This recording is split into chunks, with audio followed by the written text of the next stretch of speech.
Hey folks, it's that time of week again, which means it's time for another Wednesday Workbench, or Workbench Wednesday. I haven't quite decided on which way around that ought to go. So this week obviously has been pretty hot. My hobby time has been limited. Those of us in the Northern Hemisphere, and particularly around Europe, my goodness, we are cooking. So I haven't done nearly as much painting for myself as I might have liked. Remember though, something that hasn't been talked about a lot, everybody's talking about staying hydrated, drinking lots of water.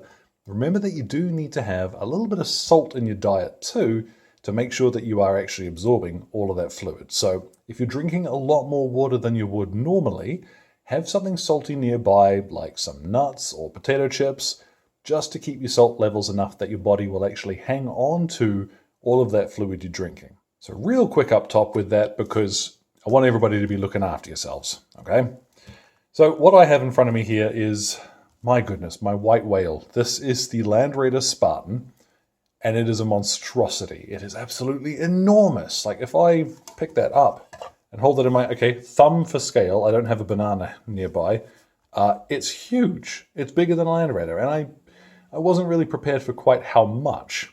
But something I don't ordinarily do, because we kind of take it for granted, but I want to point out what a nice kit this has been to assemble.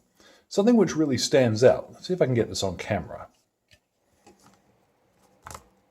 This is deeply weird. So all through the kit, there are little ledges and divots and steps, and you'll see also little bumps and what have you included, which are there to help guide parts into position. There are things like this on some of the other workshop kits, but this just takes it to a new level. If I slide that there, it slots neatly into position. And even without glue, obviously I'm holding it together, but it doesn't shift at all. It's all just right in place. Really nice. Like, it has been a slog to assemble because the bloody thing's huge. But actually putting it together has been a real treat. It's just a wonderful kit. Now this is where everybody calls me a villain, because you'll notice this section is glued on, so I can't reach the interior to paint it. The reason being is because that's what you see when you look into the interior. Most of us don't carry a small flashlight in our pockets that we can shine into people's Land Raiders when we're playing games. I'm not too fussed if that's just sprayed black and given a bit of a dry brush. These sections up the front, which you can see a little more clearly, I will spend some more time on, particularly the door controls and what have you. But at the very least, I didn't glue the doors shut. And I have to admit, I'm, again, quite impressed. The old Land Raider had this arm arrangement, which was supposed to make both doors move at the same time when you moved one, and it was cool, but it never seemed to quite fit properly, and you'd end up with a bottom door that was a little soggy and would always hang open. But this, yeah, I like the idea to abandon that, and instead it's just a really tight friction fit, and yeah, it's really impressive. So when they make a kit which is actually awesome, full marks. This has been a real delight to assemble. Now on the subject of big angry space marines, I also have one of the, well, that happened. I also have, I should cut that, but I'm not going to. I also have one of the old boxes with this fella, the Praetor, and the Consul, who is a chaplain. Now, I'm not going to include the chaplain, but I do want this Praetor in my army. He is one of my favorite of the older plastic stuff. I love the cataphract armor. It is my favorite of the Terminator suits, and it reeks character. It's amazing. So looking forward to painting this guy up. He's going to be for my Death Guard, same as everything else so far. And yeah, I'm, like I said, really looking forward to that. But it hasn't just been Games Workshop stuff. Just this last weekend, Mrs. Sledge and I got to play the first game in our campaign of Legends of the Old West, and we had a great time. She was a little over it by the end because, unfortunately, my lawmen, I really got the drop on her, and I did manage to rout her posse pretty quickly, and unfortunately killed one of her toughs. First game out, and yeah, dead on the table, very sad. But what that meant is that I'm responsible. I now need to paint this dude, just finish off his base today.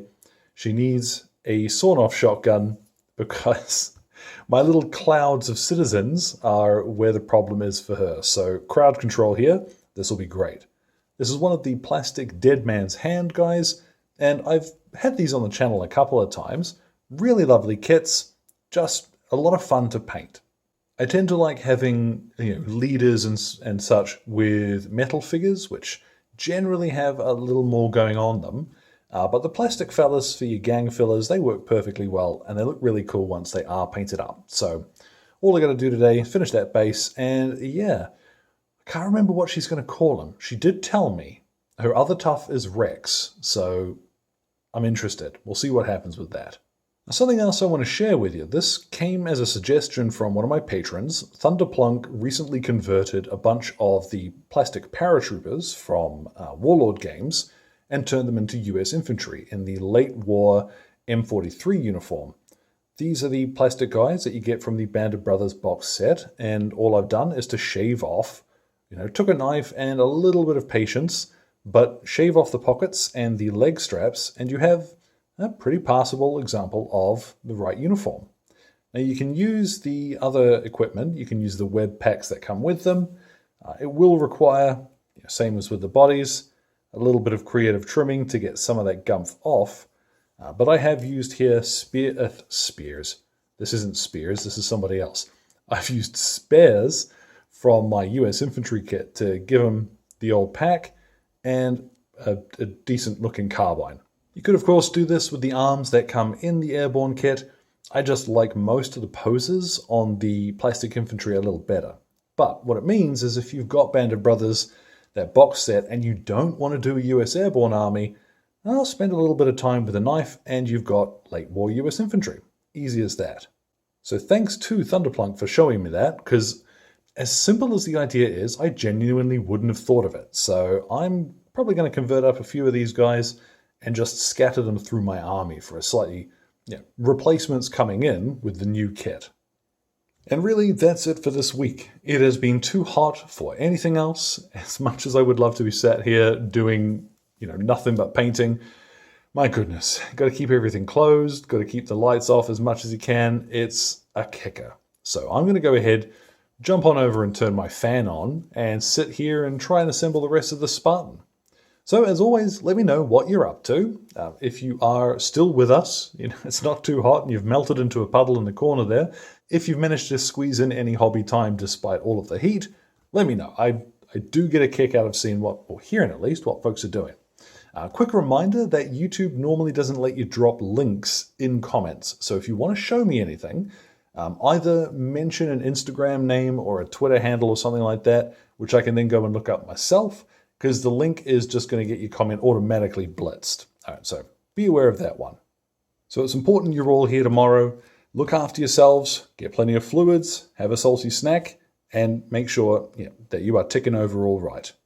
And as always, thank you very much for your time, and you folks all enjoy the rest of your day.